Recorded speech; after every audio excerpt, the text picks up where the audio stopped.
Every year since 2006, The Economist puts out a yearly report on the state of democracy worldwide. Using 60 questions over 5 different categories, researchers are able to create an index of 167 countries, ranked by their overall democratic scores. Gentlemen, this is Democracy Manifest.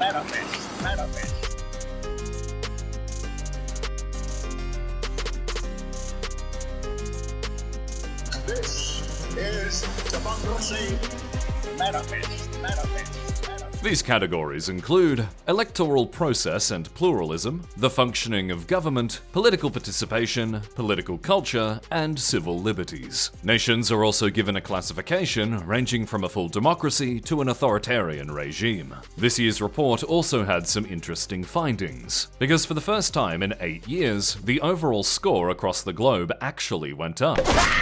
The democracy recession may be coming to an end. With this said, the report specifically points out the United States as the world's one glaring exception, but we'll get around to that in a minute. In terms of who topped the scoreboard this year, Norway remains the undefeated champion with the exceptionally high score of 9.81. Norway has scored the #1 spot every year since 2008, so this isn't all that surprising. The top 10 in general is pretty much the same as every other year, being made up of New Zealand, Switzerland, Luxembourg, Ireland, and a bunch of Nordic countries that people usually forget about. You'll probably notice that nearly all of them are located in Western Europe, which overtook North America as the most democratic region in 2023. You might assume that North Korea would be at the very bottom of the list, but there's actually 2 nations ranked lower on the democracy scale. The second to last place is Myanmar, which was taken over by a military coup in 2021, while the very last place is reserved for Afghanistan, which is currently under Taliban rule. Scoring all zeros in everything but political culture, Afghanistan maintained its .25 overall score from the previous year. We'd send them a letter of congratulations, but their literacy rate isn't looking much better. Getting into more specific regions, Latin America and the Caribbean saw its democracy score improve for the first time in a decade, largely driven by Bolivia's recent free and fair election. It was unfortunately brought down a lot by Colombia, however, which saw 26 politicians killed over the 2025 calendar year. A big theme of the region, and admittedly half the world, was the impact of the United States. The US government famously ousted Venezuela's authoritarian president Nicolas Maduro, and has since gained limited concessions from the government he left behind. The US government states that the end goal of the operation is to have free and fair elections in Venezuela, but many critics believe it may just be a self-serving coup to secure oil contracts. Likewise, Cuba is also in US crosshairs, being the explicit target for another regime change. The report states that a democratic Cuba is unlikely, although its score doesn't leave much room to decline. Moving into the Asia-Australasian region, and Australia didn't change at all from the previous year. It still maintains its 13th place, equal with Japan, but has seen slight regression over the past decade. Oh no! It's the boys in blue! What the hell am I gonna do? Bang!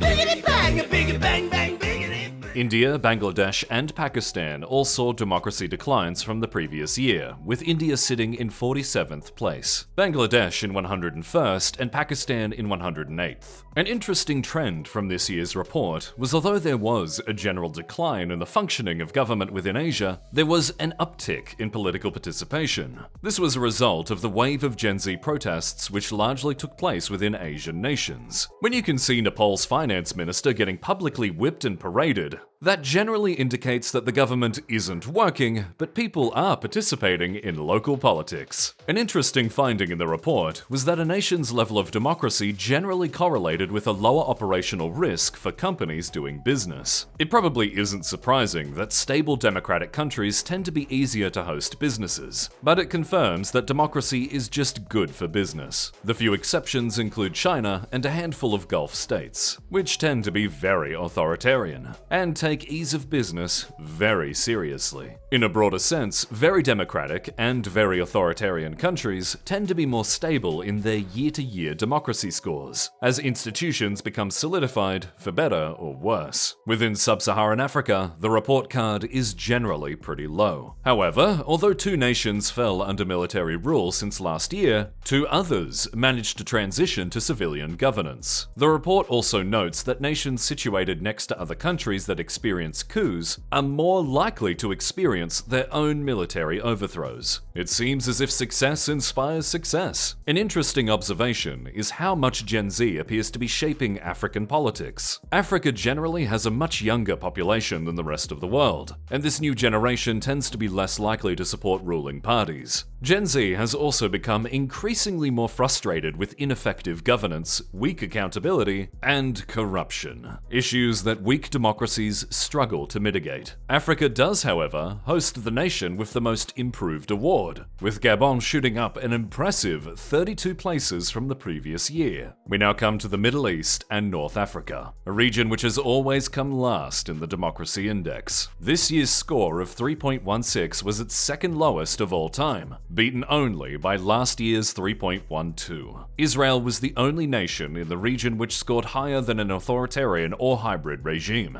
getting the honor to call itself a flawed democracy. In a more optimistic sense, Tunisia was the only country in the region that saw a declining score. The weakening of Hezbollah in Lebanon also saw the country experience positive gains over the previous year, while Syria also experienced incremental gains owing to its new post-war provisional government. Unfortunately, however, what do we all say? Nobody cares about Syria. Exactly, nobody cares about Syria. the gains within the Middle East are largely down to the stability that comes from existing regimes cementing their power, as opposed to genuine democratic improvement. The Eastern Europe and Central Asia region went against the grain this year, and unfortunately saw an overall decline in its democracy standing.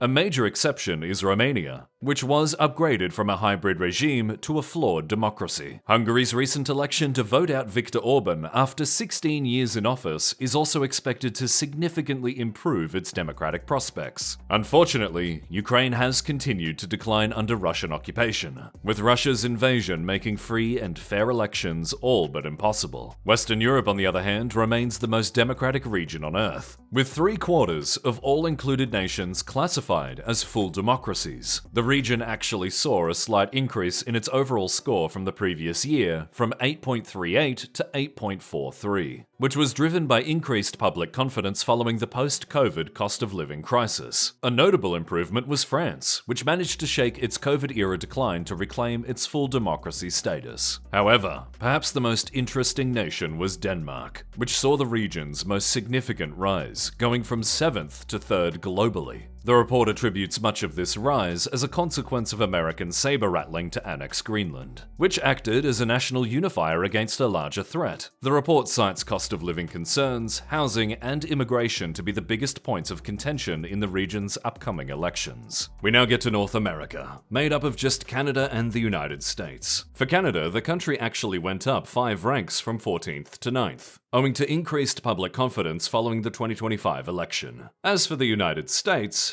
viewers should probably get comfortable, because dramatic status quo shifts within America made up a huge section of the report. In terms of civil liberties, the report cited a notable decline under the Trump administration, with the president employing the military to serve in law enforcement roles and ICE agents to conduct mass deportations. This comes as courts have constantly tried to correct errors in enforcement that withheld rights from both citizens and non-citizens. The report also cites ideological screenings of immigrants to be a contributor to the decline of civil liberties. President Trump has also weaponized the FBI and Department of Justice against his political enemies. Enemies such as the former head of the FBI, who oversaw the investigation of Russian interference and possible collusion in the 2016 election, and the Attorney General, who secured charges against Trump at a state level. Pardoning 1,600 convicted individuals who took part in the January 6th incident was also seen as undermining equality under the law, especially since their goal was to overturn the 2021 election. The report also states that President Trump has, quote, taken extraordinary actions to limit free expression in media. Such actions include suing media companies he felt depicted him badly, and barring the Associated Press from White House meetings for advising against the term Gulf of America in its official style guide. President Trump has also threatened to use the Federal Communications Commission to withhold or withdraw licenses from broadcast media outlets. The report also cites a time time when Trump accused Democratic representatives of, quote, seditious behavior punishable by death. This view was notably against Senator Mark Kelly, who publicly reminded military personnel that they weren't obliged to follow illegal orders. Further action to reduce Kelly's military rank and pension were blocked by the courts on free speech grounds. Fortunately, the United States excels in both electoral process and pluralism, as well as political participation,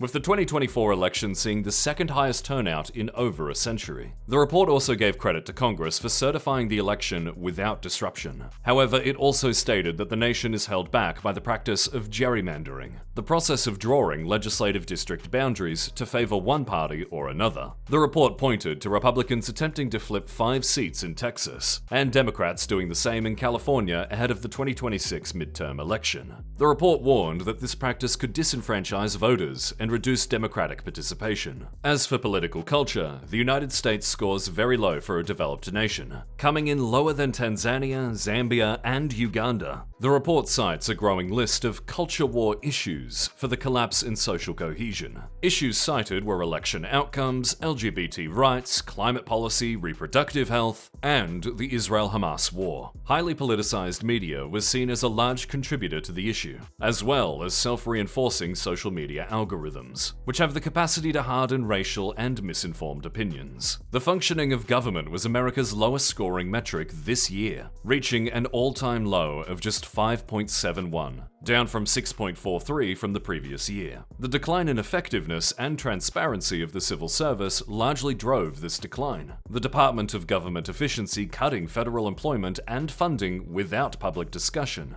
and leaving Congress out of key foreign policy decisions drastically reduced government transparency. The report states that DOGE failed to conduct a careful analysis of how to preserve government effectiveness before making the drastic cuts, which often required expensive and disruptive backtracking. The report states, quote, the resignations of experienced prosecutors who refused to carry out what they deemed to be improper investigations or prosecutions have further sharply thinned the ranks of the federal government's justice apparatus. Perhaps the report's most damning US critique is that all of this was carried out by an unelected and unconfirmed special government employee, Elon Musk. It also doesn't look good that Musk donated $288 million to President Trump's election campaign, and had the authority to cut the budget of NASA, his biggest space industry competitor. The good news is that according to the report, the US courts have largely acted as a Democratic guardrail for a more dramatic decline. This has limited America's overall score decline to just 0.2, putting it in equal 34th place next to Poland, and just above the Sub-Saharan nation of Botswana. Unfortunately, this is still the lowest score the nation has gotten since the index began, and marks the 10th anniversary from when it dropped from a full democracy to a flawed democracy. The report states that it would be very surprising if the United States dropped to a hybrid regime by the publication of next year's index, as this would mean that the courts would have failed to constrain executive power. Ironically, although President Trump has had a measurable negative effect on the democratic systems within the United States, his impact on other nations is still up for debate.